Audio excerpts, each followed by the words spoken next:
Mark. It's Printup here in North Quincy High School. I just did an hour-and-a-half clinic with this fantastic band. They sung great. It's just, I was telling them how great it is to have a high school band playing the same charts that Count Basie's orchestra played, that Duke Ellington's orchestra played, and it's a testament to the great teachers here at this school and the work ethic of the students. So hats off to you guys. Keep swinging, and we'll see you next time. All right, so let's see what y'all got. Start from the top. Okay. Is this a good tempo? Yeah. 1, 2,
but I'm going to nitpick. Like I always say, you know, I've taught like different levels of bands, and some bands they got it, some bands need a little help. Y'all got it, but now I have to tighten up and like nitpick because you're that good that you can take that kind of criticism, so or that kind of encouragement. But y'all sound great, man. It feels good to hear jazz in the morning, for real, man. So, all right, I got a compliment. What's your name? Jada. Nice job, because on the count off, you were right there with me. That sets the tone for the entire piece at that time. So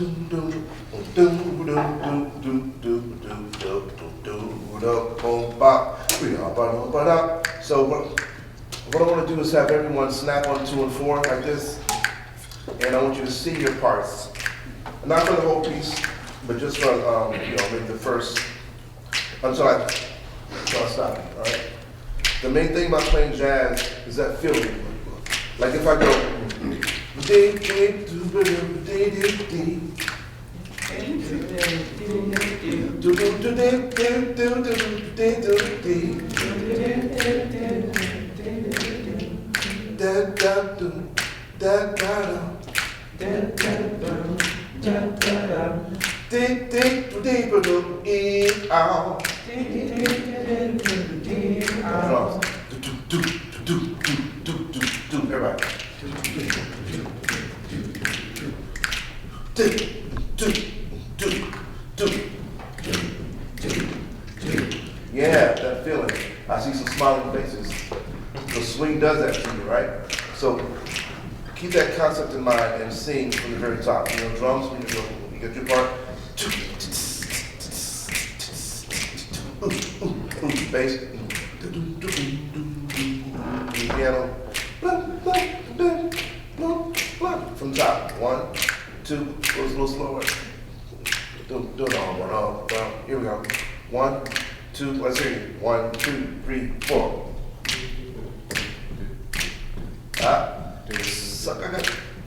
Sing it like you mean it. D, bop, bo, beep, bop, beep, bop. 1, 2, 1, 2, 3, 4. Yeah.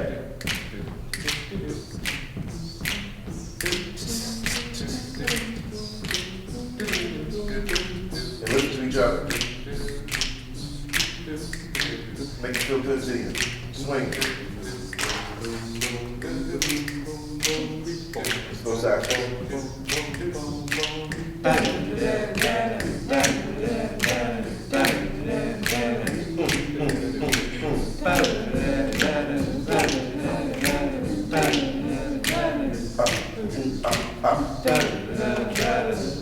Let's go brass.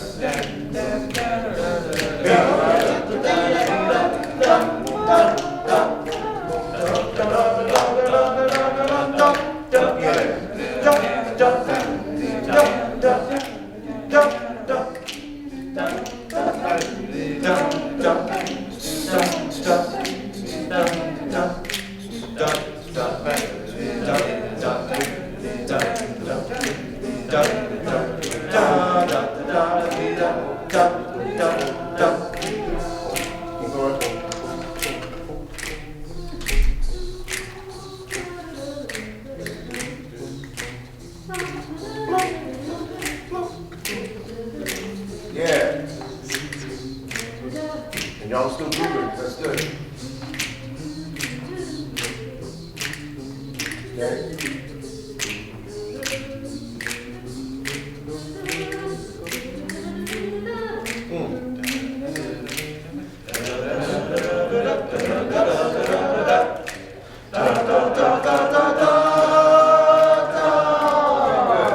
That kind of feeling is how it should feel. You know, Winter Marsalis did this documentary years ago. I think it's called Blues and Swing. I was fresh out of college way back in the 90s. And he made this comment. He said that all music should be played the way that Louis Armstrong played it. Not that we should all play that style of music, but with, with that kind of energy and that vigor, like when the Pops would sing,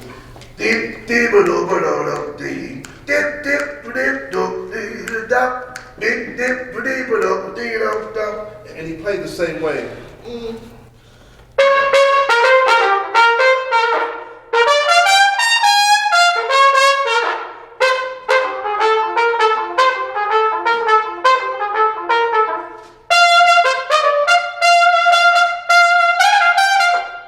That kind of feeling. That's jazz. That's jazz. So with that in mind, take it from the top again and put that energy into it. Not loud, not forced, but just jazz is feeling. Jazz is emotion. Jazz is swing. It's just swing. It's swing. And y'all are already swinging, but make it swing even harder and have more belief in what you're playing. I could use a bit more from drums. I mean, near the end, you kind of start to come out a bit, but even when you're playing softly, if you're playing like MF, from the top or whatever, like during the solos, there's still a way to be intense and like make it really tight. Just those kicks. Like the drums are the engine of the band. The bass is like the wheels, and the piano like the body, and y'all are the drivers. So let's just kind of get cohesive in that effect. So great job. Let's start from the top again. Play with the feeling, with more feeling. Here we go. 1, 2, 1, 2, E, ah.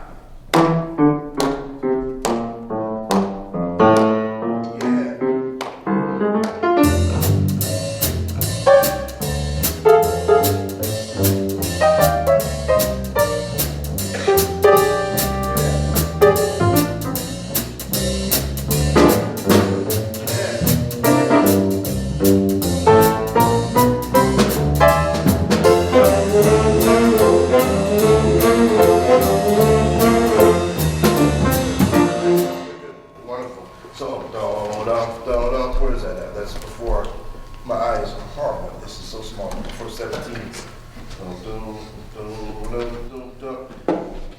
Even in the part for the drums, we got T, T, T, T, T, T, T, T. I wouldn't really. I mean, of course, pay attention to that, but that's a basic swing pattern. So I want you to be creative and find something to play that kind of supports a as opposed to going T, T, T, T, T, T, all right? So from the top, from letter 5, number 5. Even, from the top, even coming into letter 5, like,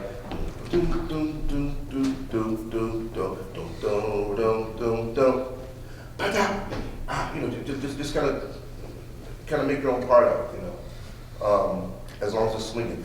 All right, top. 1, 2, 1, 2, E, up.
I want you to fix that and play again because it sounds good. So take your time, take your time. And also the thing with the drums again. So much better, much better. Now, as you're playing in an accompaniment setting, you don't really need like a lot of toms. You know, Marcus Roberts, he's a great jazz pianist. He's my greatest teacher. I love him to death. But Marcus had a drummer at the time who was Adonis Rose, a great drummer. If you Google Adonis Rose, great name. But he had Adonis only bring a hi-hat and a snare to the gig. He was swinging hard too. So when you're playing an accompaniment, it's not so much, you know, like I got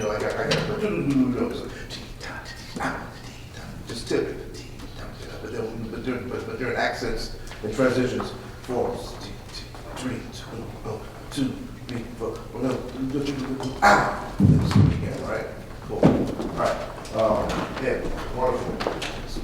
Did we get the microphone fixed? I'm just gonna grab another one. Real quick. Okay, that's cool. Okay, fine, let's do that, let's talk to the horns. I like how the saxes are playing that, but let's hear y'all again at 17. I want to nitpick. Sing that saxes, 1, 2, 1, 17. 1, 2, 1, 2, 3, up. Yeah. Yeah.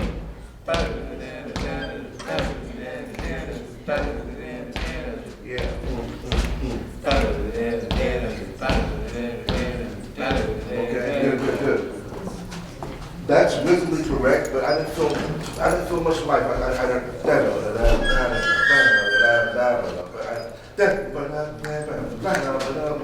Snap on 2 and 4 and sing it with some vitality. 1, 2, 2, up.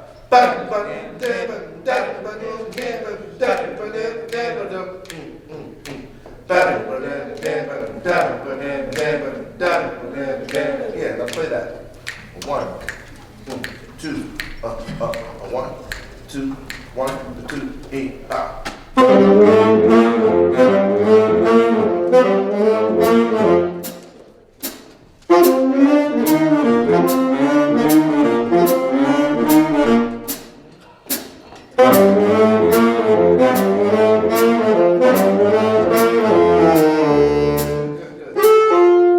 That's so close. Just finding like the concept of swing, sometimes it's hard when you're younger, and y'all are very close, but like I practice scales with a metronome of 1 and 3. 1.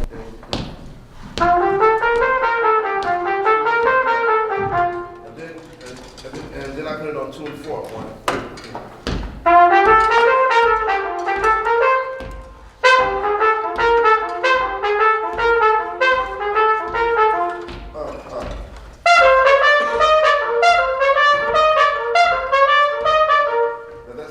That's different from playing on 1 and 3. 1, 2, 3. So that 2 and 4 flow has to have a lope to it. 1, 2, 3, 4. Sing it again. Everyone sing that part. 1, 2, 1, 2, 3, 4. Snap on 2 and 4. Again, sing it.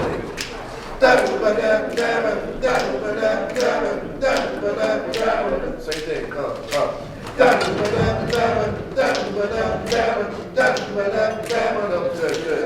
Yeah. Okay, so get that. Yeah, so just always focus on that swing feel. And the thing that makes it swing is what? Tell me what makes it swing. What makes it swing? Is it the triple fill? Is it the dotted 8th note with the 16th, or what? Like, what makes that swing? Anybody? The accent on the upbeat. The accents make it swing. Because I can sing all those notes in succession. So it sounds like a computer that needs to be rebooted, right? But if I go,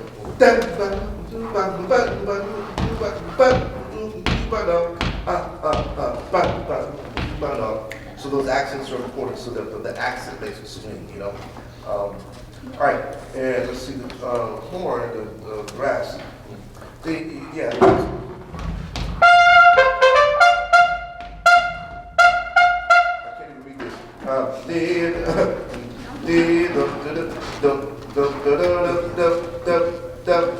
Yeah.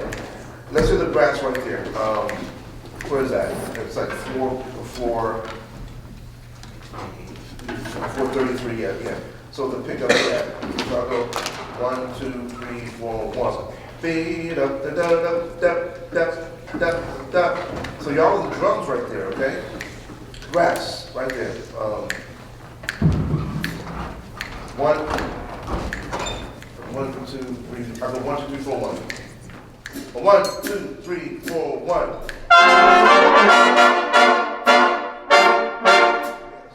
Again. 1, 2, 3, 4, 1. That sounds good. Who's playing lead trumpet? Nice sound, good. And y'all are following her phrasing. I've played in so many different settings, but I love our trumpet section now. Our lead player's name is Ryan Kaiser. He plays such solid lead, and everything he plays, the entire band tries to find, their voice under him because he's playing so strong, just like you're doing as well. So make sure that you can hear the lead trumpet. If you can't hear the lead trumpet in the phrase like that, you're playing too loud. Don't force him to play loud. You can do it, but don't force him to play loud. So, all right, we good with that? Okay, let's start from the top again, and we'll go through it. If I need to stop, I'll stop, and we'll get to the other ones. I know we only have a limited amount of time. So, great job, y'all sound fantastic. From the top, 1, 2, up, 2, E, up.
The first solo start, what's that?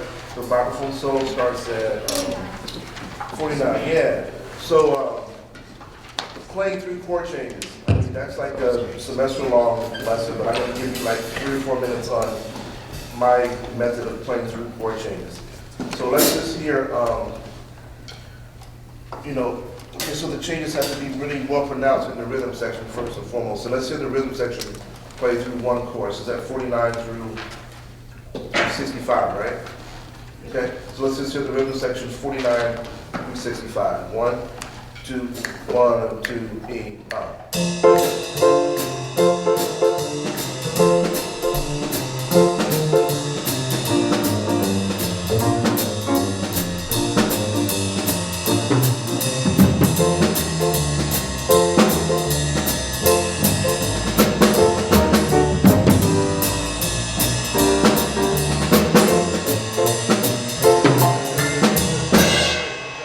So I'm gonna do something really basic on this. I'm gonna kind of just play like roots on the tonic of the note of the chord, and the third degree of the scale, and the fifth degree of the scale, and sometimes the seventh degree of the scale.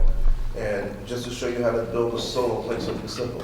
So I measure 49, 1, 2, rhythm section, 1, 2, go, A.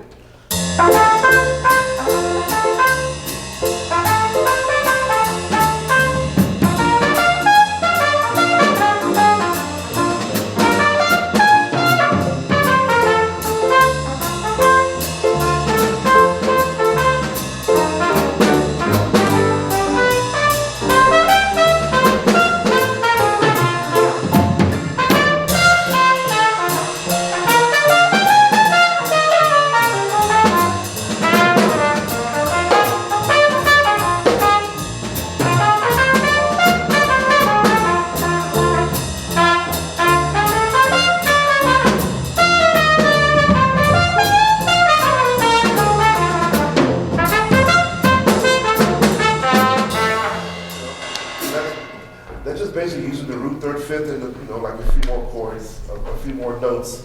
That they play the solo, you gotta think harmony, you gotta think rhythm, and think melody. Now, I'll play those same set of chord changes with not as much rhythm, but more flowing notes. 1, 2, go, A.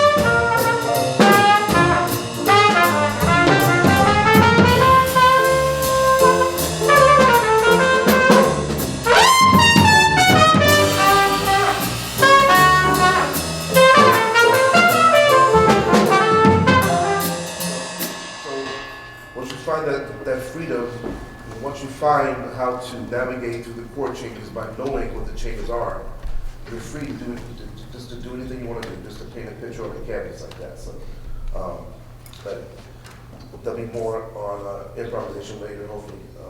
I wish we had more time. We only have an hour and a half, but I guess we should get to the other tunes. But this sounds good. Sounds good. Sounds good. Questions about anything on this? No questions. Great. What's next? What should we do next? You're blue and sentimental. Okay, yes. Future, right? Playing ballads is so hard when you're young. And when you're old like me too. There has to be something in your sound that, there's a certain depth, D-E-P-T-H in your sound that you gotta find. It's just feeling. What do you think about when you play this feature? I think about like playing kind of subtones in the lower range, like Okay. like a Herschel Evans kind of. Yeah, I like that. Herschel Evans, good job. I hear you, man. Yes, sir. Now, okay, aside from which is a great answer. Aside from that, think about something that you think about. Like when I play ballads, sometimes I think about my mom and my dad, who are up there now. I think about how precious life is. I think about, man, I'm so happy to be here.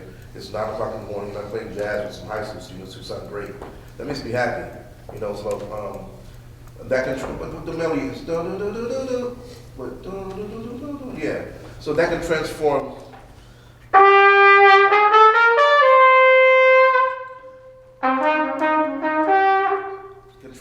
that too.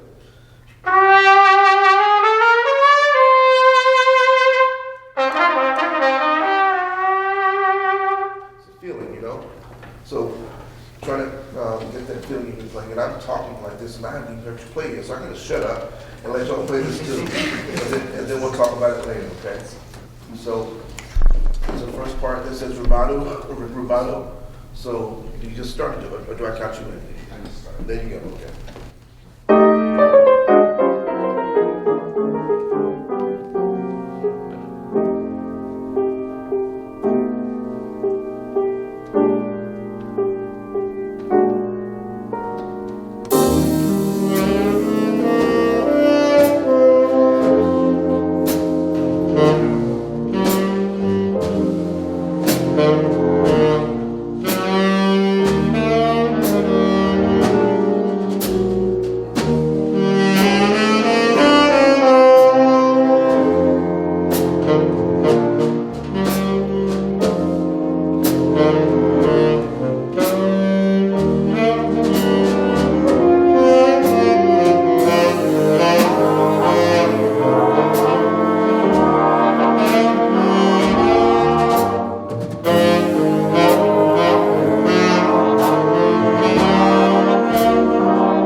Better than I thought it was going to be. Wonderful. Good job. Were you thinking about something or someone when you played that?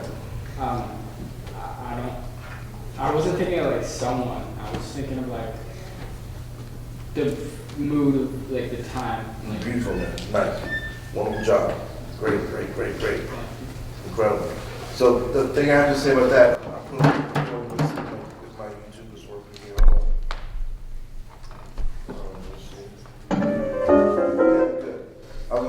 basic version of it. The one thing that we do have to be careful about, because sometimes it sounds like it could be a dirge. Remember, I mean, like blue and sentimental. I'm not sure if this has lyrics, but like blue and sentimental is like, yeah. You know, it's not sad. It's like, no, no, no, no. You know, there's hope. There we go. That's what I'm looking for. Find that hope, that optimism when you're playing. Even when you're playing something that's, you know, that sounds kind of sad and slow. What is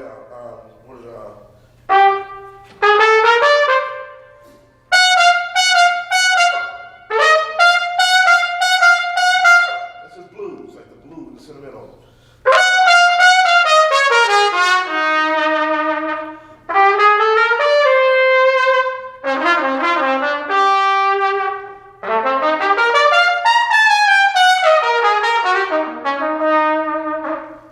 That's not sad, right? That's going to happen in bluesing. Now this is sad. And you're not doing this, but this is sad.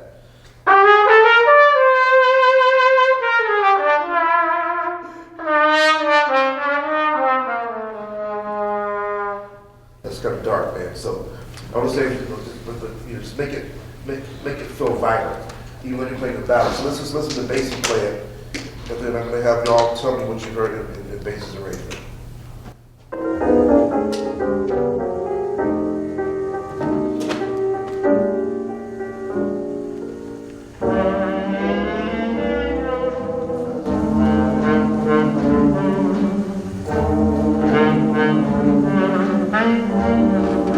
All the chords,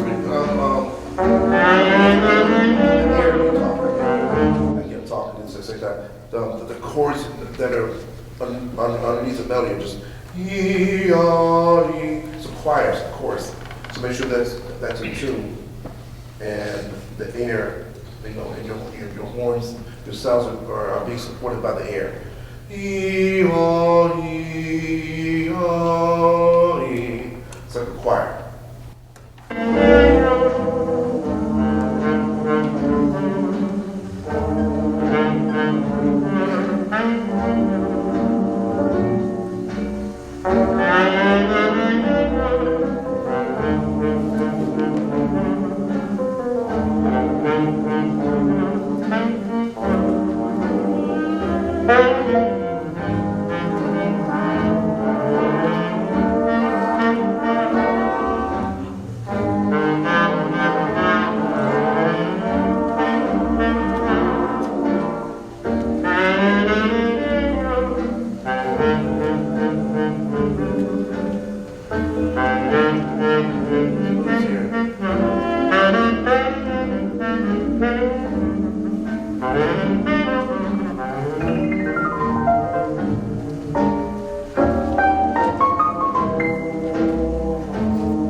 y'all are very close. The only thing that I want you to think about is your sounds. Like, I practice long tones like 20 minutes a day. So basically, I play every note from low up sharp. I'm not warming up it all day, so I'm never gonna be cracking, but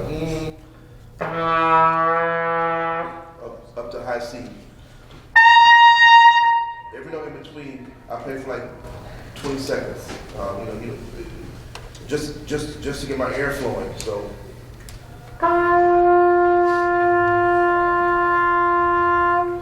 If I hear that wavering in my sound, it means that my air is not flowing properly, like this. So I'm thinking.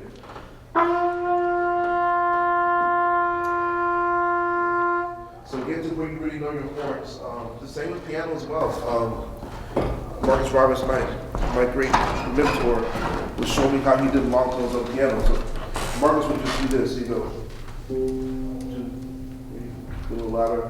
2, 3, 4, then 2, 3, 4, 3, 4, and back down. 2, 3, 4. I'm not a pianist, but he working his touch that way. Know the entire range of your instrument, dynamics, and everything. So once that is intact, playing music, it's so much fun. Just to paint pictures. So y'all should practice your long tones from the lowest note of your horn to like a high note, and get every note being as full and unforced. Like it's for me, it's easy to play a low C. It's hard to play like a high C, but doing long tones every day.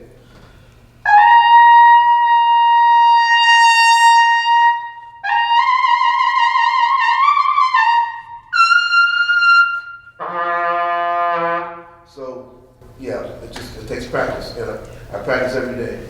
I'm 57, and I'm just as hungry as I've ever been, to get better. So. So that's practice those sounds. I wish I would have had someone tell me that when I was your age. I didn't know. I wish I could have had someone tell me. I'm a perfect pitch nerd. I'm sorry, I'm a big nerd. I'm happy about that too. So yeah, so that sounds really good though. But don't get me wrong, that sounds great. So I kind of want to hear it again, but I'm going to ask Mr. Capnell. Yeah. Should we move on, or should we do this again? That's up to you. We have one other. We have the Ella Caravan that we can do as well. So okay. Because we have a vocalist as well. Yeah. Okay. Let's do it again.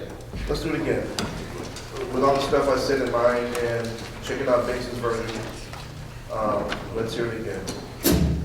All right. Nice full sounds. Playing tune together. Make sure that you hear, the person next to you or behind you, in front of you, so that you're playing as a cohesive unit. All right.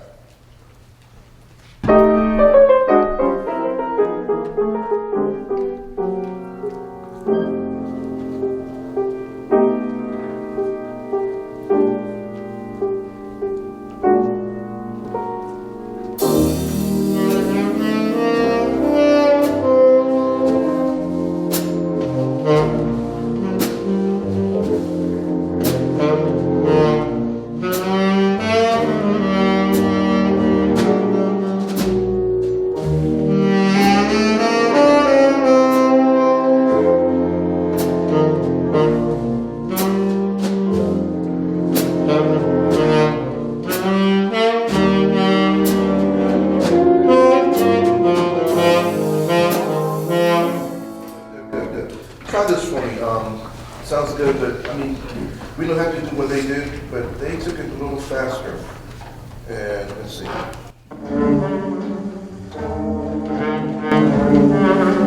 Let's use a happy medium. Let's go there. 1, there, 2, 3, and we're 1, 2. Let's try 1, 2, 3, like this.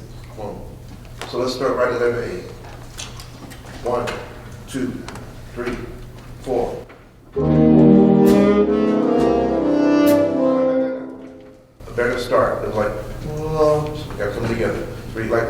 just, well, watch me. 3, 4. Here we go.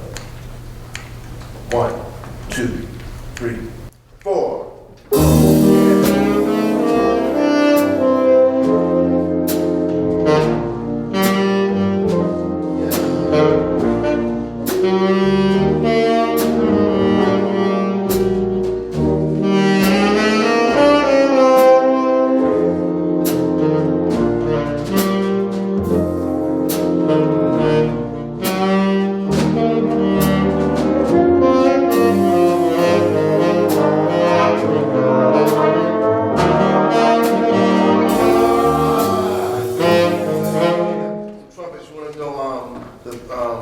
Is let me show you. I'll show you. So, 3,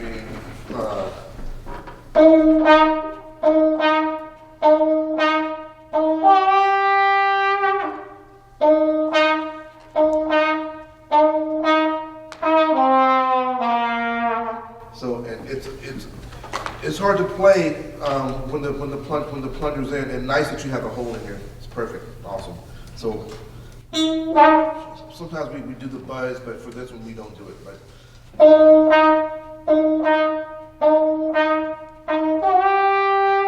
so I hold my plunger kind of like this, and the sound comes from the side.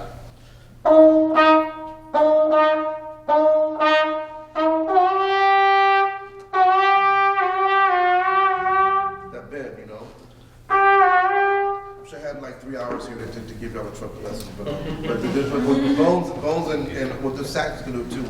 But just practice bending like this.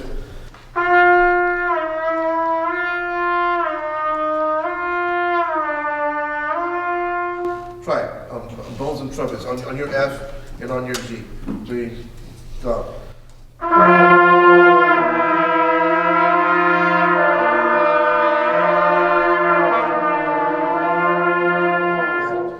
So the way you start it, the way you do it is think about what is it, the head voice versus chest voice. Like if I sing, which one is this? Versus which is the hard one? Is that head or is that chest? That's chest.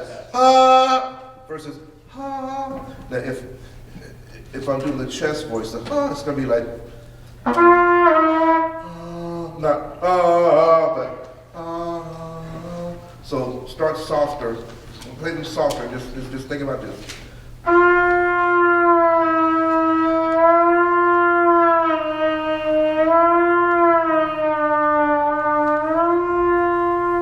So when you play these parts with the plunger mute,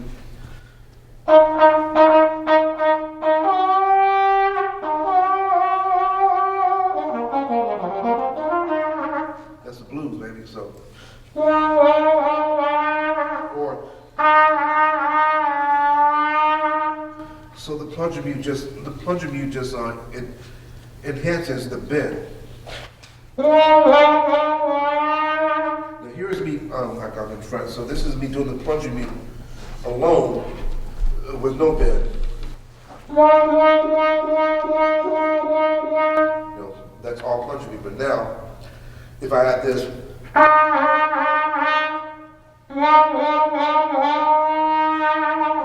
so that's something to practice, right? But for now, let's go.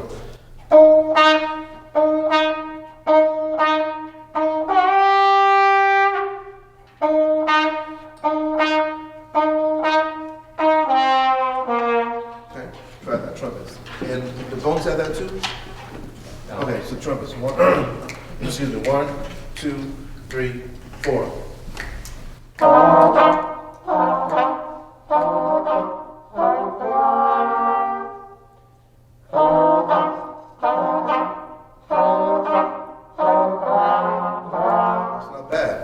That's a low part, right?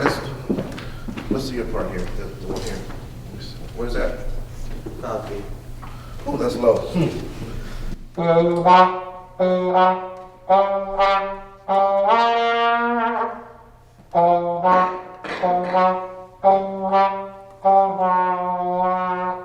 that's a low part. Was that yours? Okay. Well, last time trumpet section. With the rhythm section, where is that? What number? So rhythm section, trumpet section, the letter B. 1, 2, 3, 4. Yeah.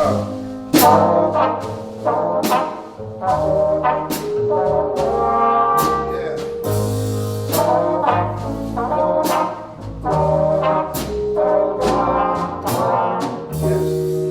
You man, that was good. Very good.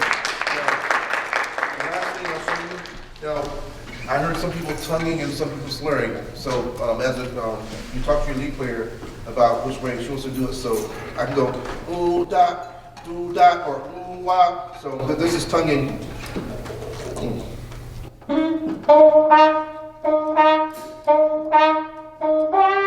But this is kind of slurring into it, whopping into it.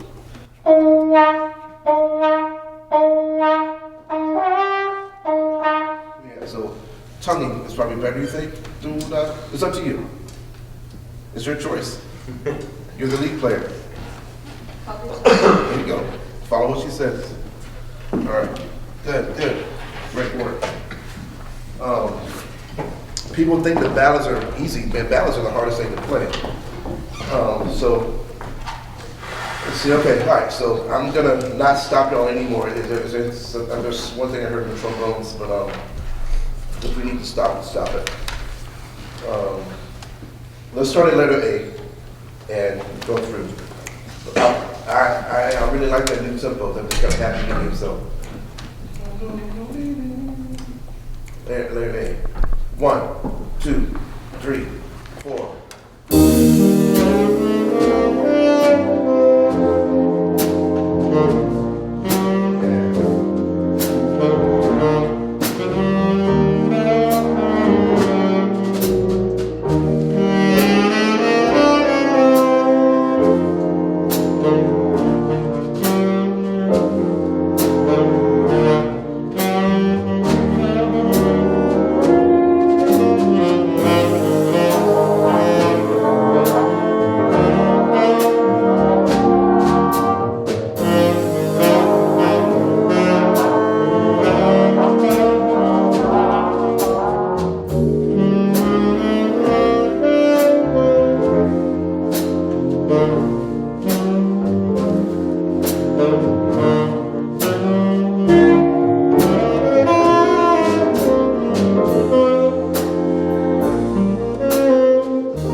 Sound, but you're a little flat. So,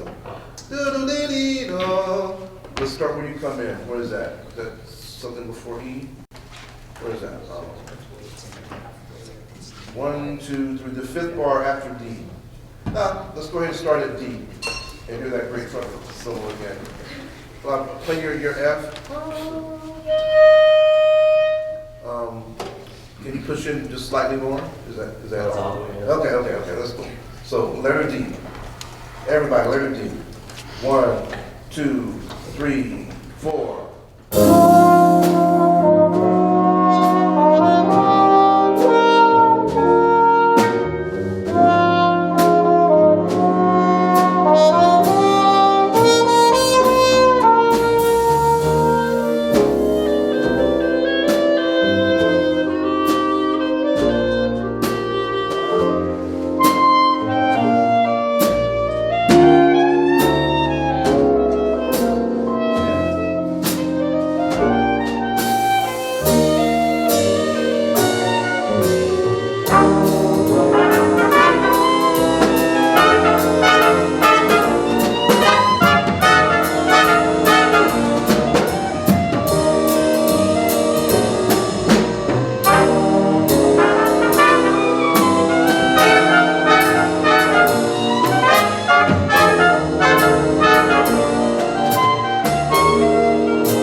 Questions for that?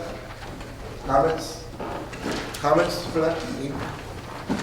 Great job. Now we're playing some ballads.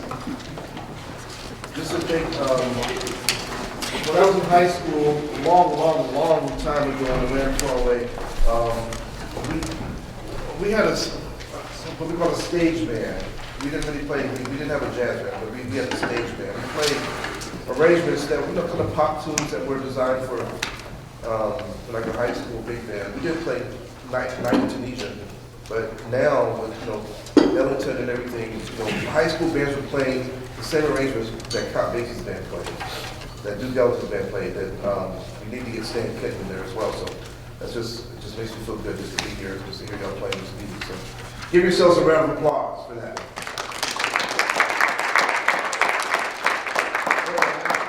Give your directors an even bigger round of applause for getting this.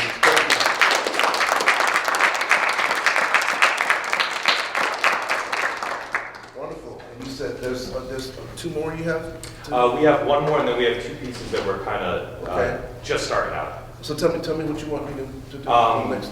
We can do, let's do Caravan. Caravan. This is Ella and Duke's version? Yes. Got a vocalist, all right.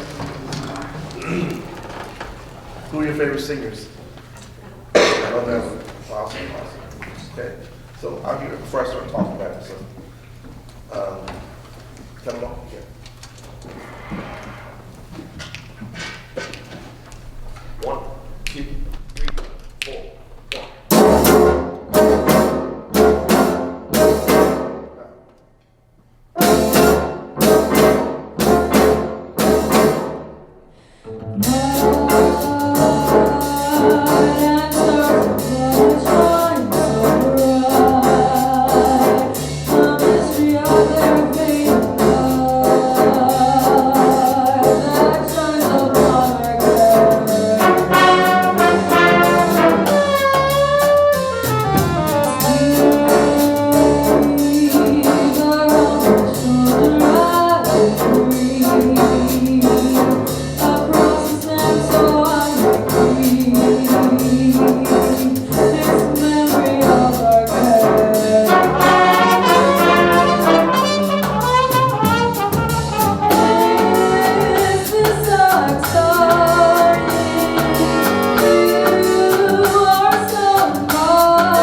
it's fantastic, wonderful job. When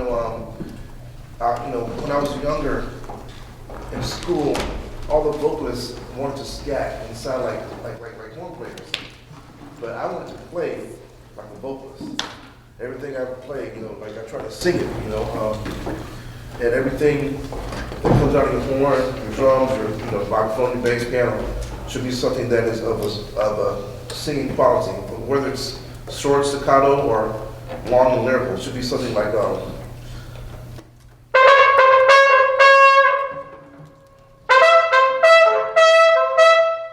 versus. Wow, this sounds like a trumpet. This sounds like a singer.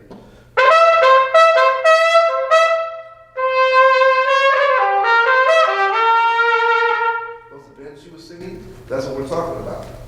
That comes from trying to play or trying to emulate a vocalist. So that being said, I want to hear y'all play that one more time. It sounds so good. But I want to play. I'm a stickler for listening to the original because we have all this material to listen to. So let's just hear a tad of Ella doing this with Duke's band. And I want y'all to tell me things that you heard specifically. So let me see if it's the same thing. Yeah.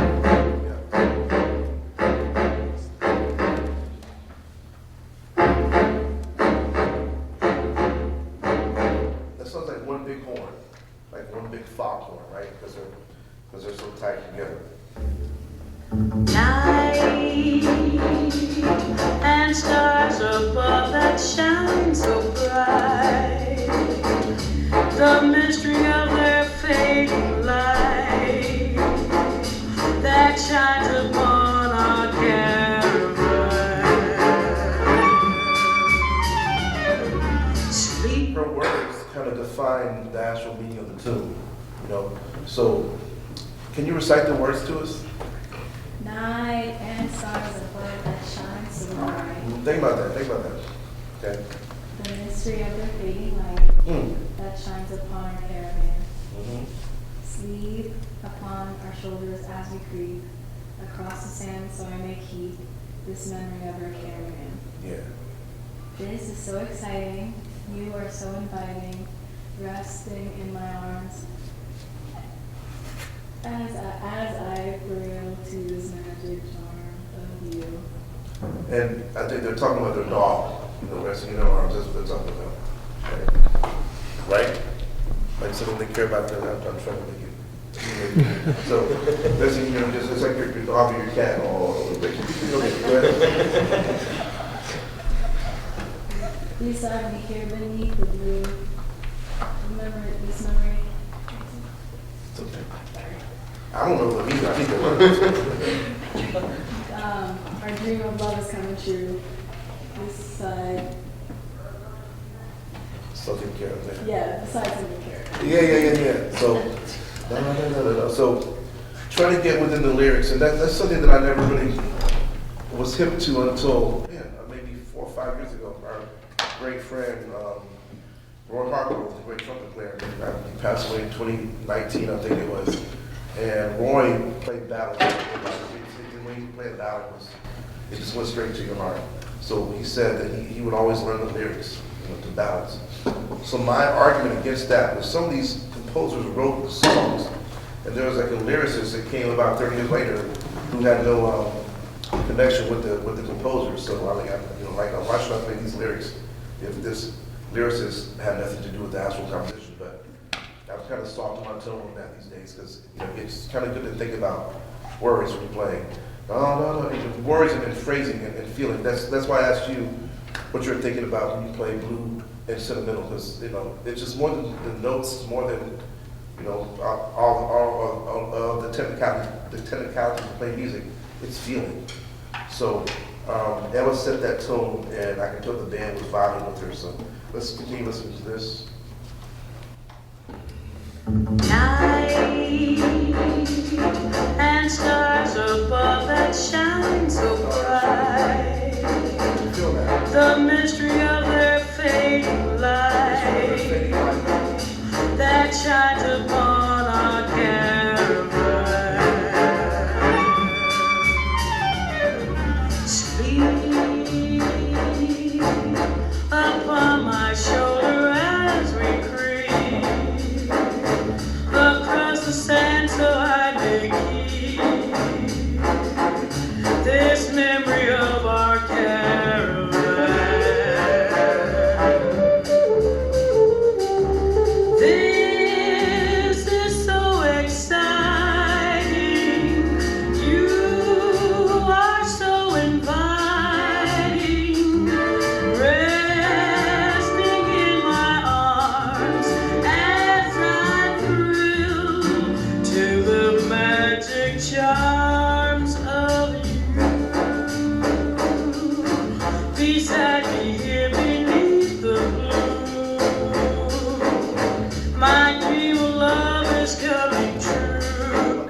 That's deep. So check out how the bones don't bump bump. That's trumpets too.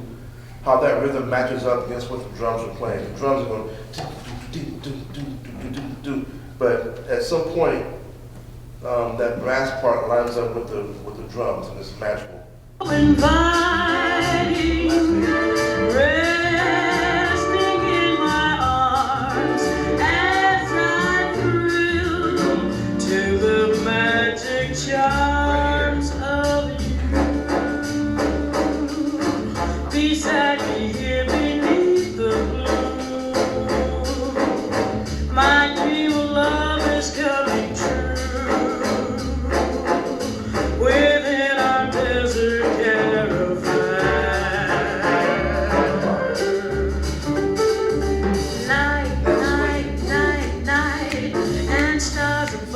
shine so bright. The mystery of their fading light that shines upon our caravan.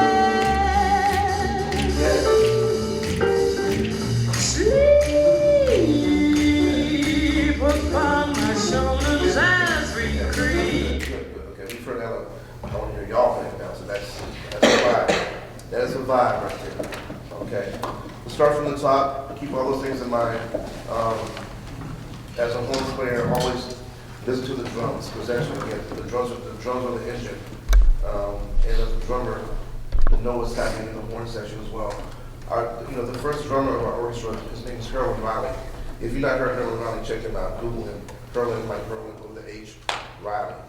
And he's one of the greatest drummers in the world. Herman would request a copy of the lead trumpet part because he wanted to see where the hits were. So he would have his part, but he would very seldom look at this part. He would check out the drum, the trumpet kicks.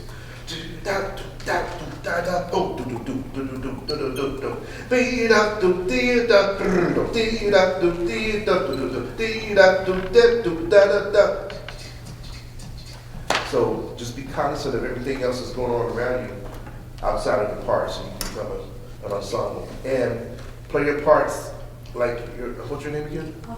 Aviana is singing. Well, she's singing smoothly. And y'all are accompaniment to her voice.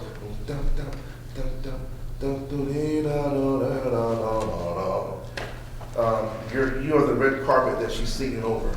All right, that being said, let's try from the top again.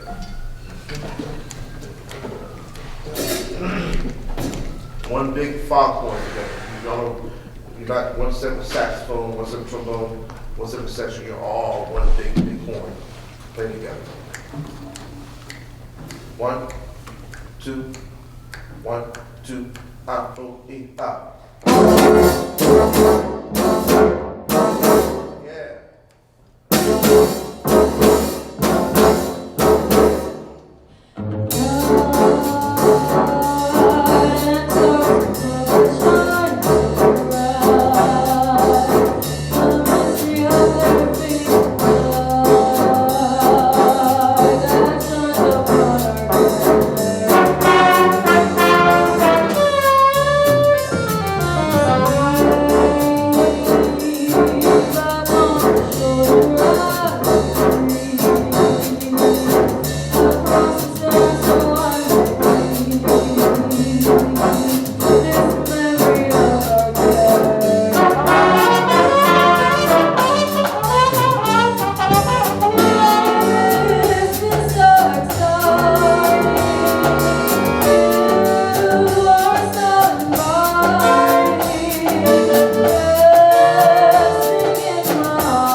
Good. Yes, you do. There's one thing I'm curious about. Again, rhythm section, like going from one section to the next, like the transition going from the swing back into the samba at H. I'm curious what they do, so I'm going to find that in the recording. And let's listen. You are so inviting. Back to the sax solo, right? Let's see.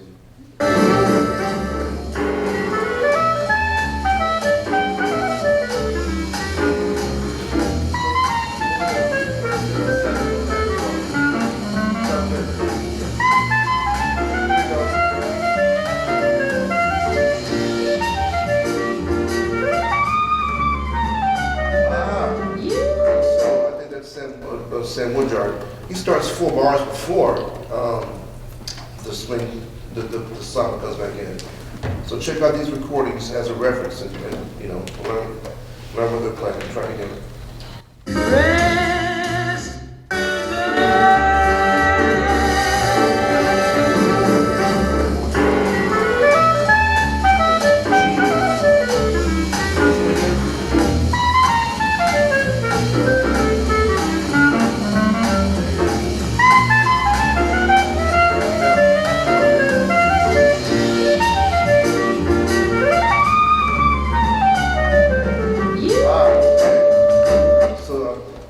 Check out that recording, and I'm not saying that you have to do exactly what they do. That's up to you and I'm just capping all that. You get the reference from what was made before, so that you know that those transitions can be smoother. Always listen. When I was in college, we would have listening parties. We'd have like maybe 20 or 25 of us would go to someone's apartment. We'd bring CDs. We had CDs at the time. And we'd just hang out for like 3-4 hours and just listen to music. And it's amazing just to be able to have that. Just to have the privilege just to hear, there's so much music that's been recorded that we can, you know, reference so that we can sound better. And then make our own music and then people can check us out too at some point. So that's gonna be great. Good job. I wish I could see y'all's concert coming up, but I know it's gonna be swinging. So we have 10 minutes. We can either do a Q&A or we can play one more tune, or whatever you'd like to do. That's up to, you guys have questions? They're shy. I was shy too. I knew there was questions, but it's okay. Anything about music, about my life, what I do, what travels, my favorite sports teams. I don't know. How did you start to like improv? Yeah, thank you. I listened to my mother and father. I grew up down in Georgia, the Baptist church. Music is what's happening down there. So I would check out my grandfather singing, my mother and my father both sang. My dad was a deacon, my sister sang. I was too shy to sing. I was in the choir, but I said, but I had one solo because my mom made me sing it. But I was like, Mom, that's it. I'm done. So, but hearing them sing, that's a really deep question. I'm thinking of any things to tell you. There's a song that we used to sing as a hymn. It's called "A Charge to Keep I Have," and I sing it the way that we sang it. With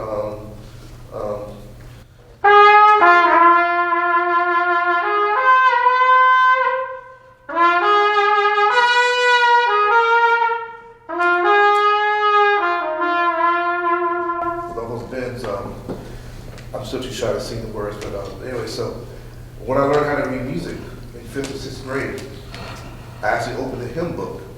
And the hymn book was like this.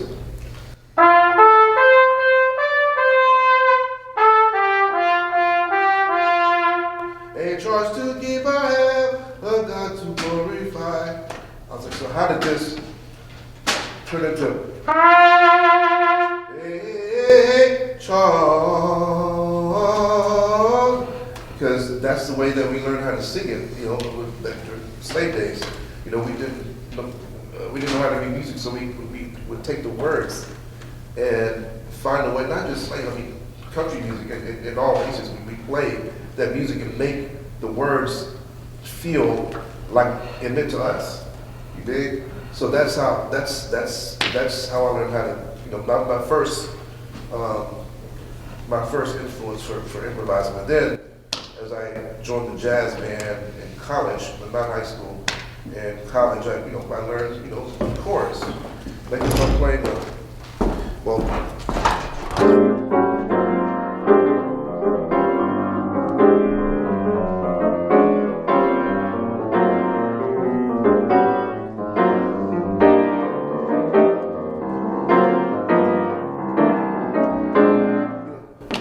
that's the B-flat blues. So then I went from learning that in that key. I learned how to play chords of the blues in all 12 keys. Let's say the key of E.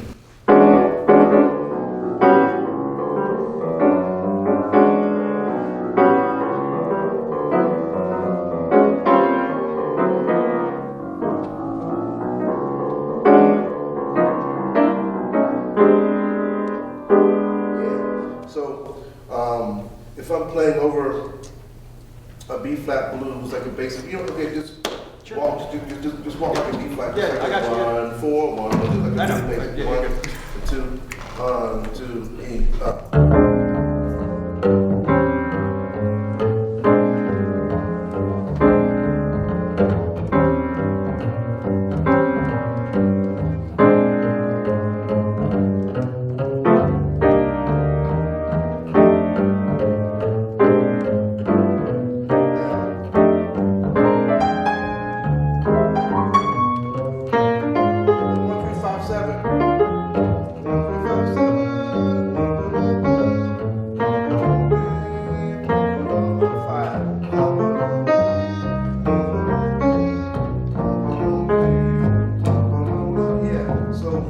Basically learn the chord tones for any chord change I'm playing, like especially the root third, fifth. If there's a seventh, if it's a minor chord, learn the B flat minor blues. 1, 2, 1, 2, B.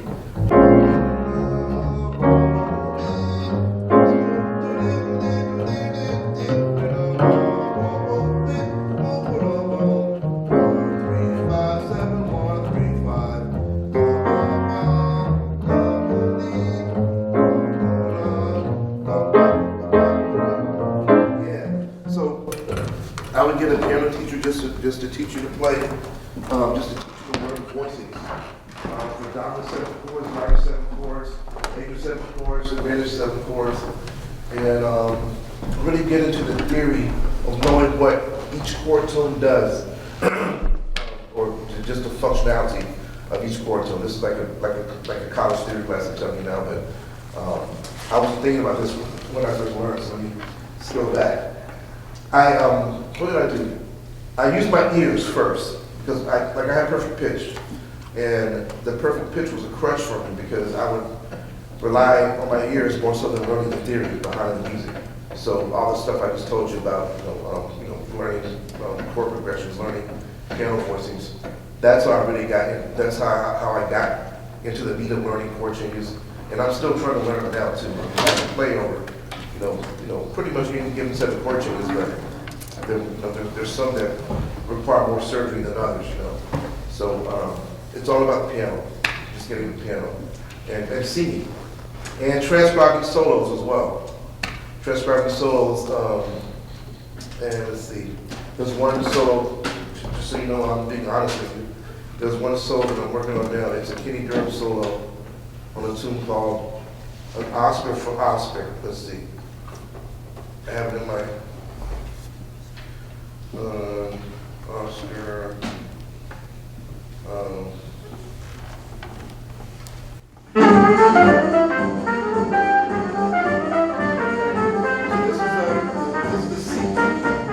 This is a C blues, concert C blues. First, I learned the melody, but then I learned the solo behind it.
go, but just play course, just repeat course after course after course, so my fingers can get, those notes down, so my time is together, so I'm still practicing. I'm still trying to get there, and I don't think I'm gonna stop until I drop. Oh, yeah. And that's what keeps it fun and interesting. I'm gonna work on it so tonight, actually, to play like we play. So, yeah, that's it. All right. Find a teacher that can, show you all these things as well. That's the main thing. I didn't have that until I met Marcus Roberts. I was like 21 years old, and Marcus Roberts was a Catholic. So I mean, I was like the star player in like my college band, and then Marcus Roberts, my mentor, came to my college and did a week-long residency, and he heard me play, and he pulled me aside and said, "Yeah, come to my office because I want to show you some things." So Marcus Roberts really, I was always humble because my mom and dad raised me to be humble, but I was a star player in the band, and no one ever told me that I need to work on this or that, or like that I sucked or whatever. So Marcus was the first person that said, "Hey man, so your playing is chaotic and it lacks order. I can tell that you have a lot of talent, but you haven't practiced the way you need to practice yet." So I was like, "Oh man, I've been waiting to hear this my whole life." So he taught me how to practice. He taught me how to, he taught me voice the piano. He taught me solos. He gave me solos to transcribe, and I've not stopped from that moment in 1991 when I met him. It's kind of endearing. My wife got me this cassette CD converter where you convert old cassettes. Those are those little things you just put in the player, press play. Go ahead. I haven't seen them, but I found some recordings of me taking the lesson with him in 1991, and I cried. I was like, "Wow, this is my teacher. This is the cat that got me going." And I called him and I played. He started crying too. Like, "Oh, we're old now." We're old, but we're even hungrier to play. We're much better than we were back then. And it gives us honor and pleasure just to give what we know to you as well. So that's, the love keeps on giving. So that's why we're here. So Right. it's a long answer. So Yep. yeah. Nice attitude. Oh, thank you. Now that I'm growing an afro, I'm like, if I can wear a hat, it messes up my frills. I can't wear it. No, it's honestly like my whole thing. Yeah. Cool, man. Any other questions about anything? Did you play with Roy Hargrove? That's another thing. So, Roy, I was in meeting jam sessions with him when I was younger, but nothing recorded. But there is one thing recorded, and in this cassette player, the converter that my wife found, there's an NPR thing that we did at the Village Vanguard in 1993, I think it was. Myself, Roy Hargrove, and Russell Dunn, another great trumpet player from down south, and we had a trumpet battle, and I just found it like last week. I'm gonna post it at some point on my Instagram. It was 1993. We're playing together, but yeah, I didn't know Roy well, but we knew each other because we're around the same age. But I would see him at jam sessions. He would play all night long. That's why he was so great, because he was always playing. And, in any situation, whether you're improvising or playing a part, the more you play, the more experience you gain. But Roy was up at those jam sessions. There was this one place in The Hague, in Denmark. The Netherlands. The North Sea Jazz Festival. Back in the day, in the mid-90s, there was a club. There was a hotel that all the bands stayed in, and across the street was a venue. It was like, they had like 8 or 10 venues. I saw Miles Davis play there. I saw Wayne Shorter, Sonny Rollins, but my high school band played there. My college band, but then I went there with Winton and Lincoln Center as well. And Roy was, at the hotel, after the festivities end, at the facility where we played, there's a basement in the hotel. It's a jazz club, and we would jam there until from 9 o'clock in the morning until 6 or 7 o'clock in the morning. Roy was there playing every tune for like 8 hours. I don't know how his chops can do that. I would hang until like 1 or 2 in the morning. I go to sleep and wake up at 6, 7 o'clock, go to the gym, and then I go to the gym session Roy's still playing all night long. I'm not making that up. That happened. But yeah, I guess he's rest in peace, man. He's such a great musician, just a good dude. So yeah. So yes, I did play with him. Yeah. Any other questions, comments? How many of you take lessons, like private lessons? Good. So for those who don't take lessons, ask your classmates that do take lessons, stuff that they learn, maybe you can buy them a pizza or something, or share a Coca-Cola at some point, just to pay it back. But it's really important just to know how to practice. Again, I didn't know what to practice when I was your age. I made All-State, jazz. Well, actually, I didn't make All-State jazz. I made All-State symphonic. I made alternate All-State jazz. But I wasn't really practicing it at all because I didn't know what to practice. The talent I had was just, natural talent. But man, your scales, every day, I think the metronome,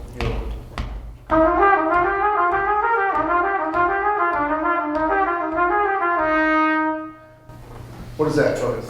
Clark 2. So the thing that you can do is, Winton showed me this. Do the Clark 2 in 4 different ways. Major, then do it in minor, then do it in whole tone, and then do it in diminished. So the major one is what it's playing. Now, minor.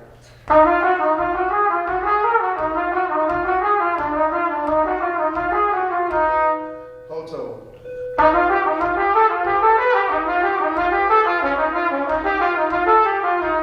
Diminished.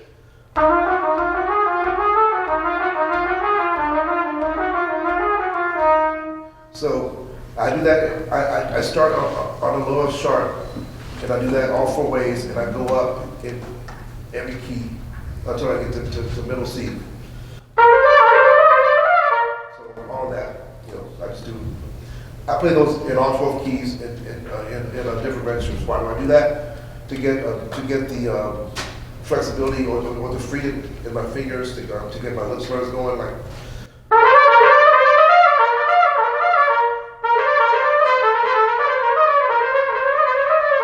So I'm kind of slogging through it now, but I do the metronome like kind of slow, da da da da da da da da, sometimes slower, da da da da da da da, to get my fingers even.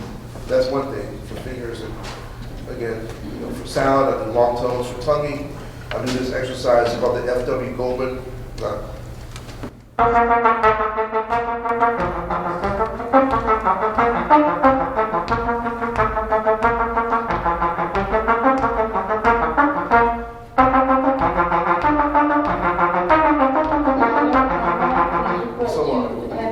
In all 12 keys, that takes about maybe 10 or 12 minutes.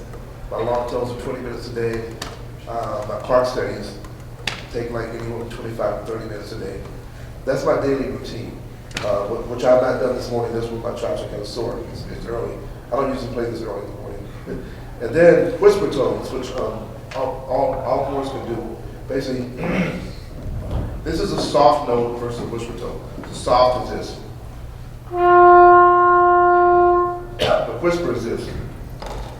Posture is important.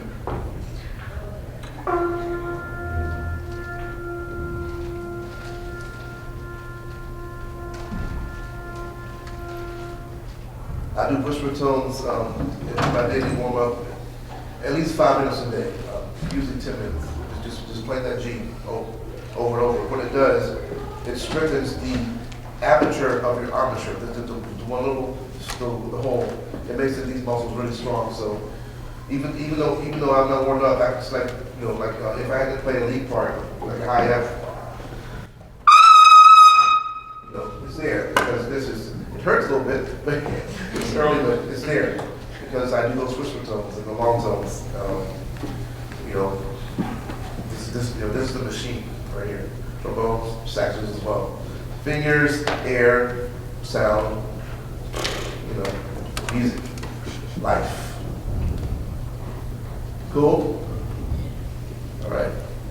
So I think we gotta stop now, have another school to go to, but, hey, is that, y'all good? Yeah. Thank you so much.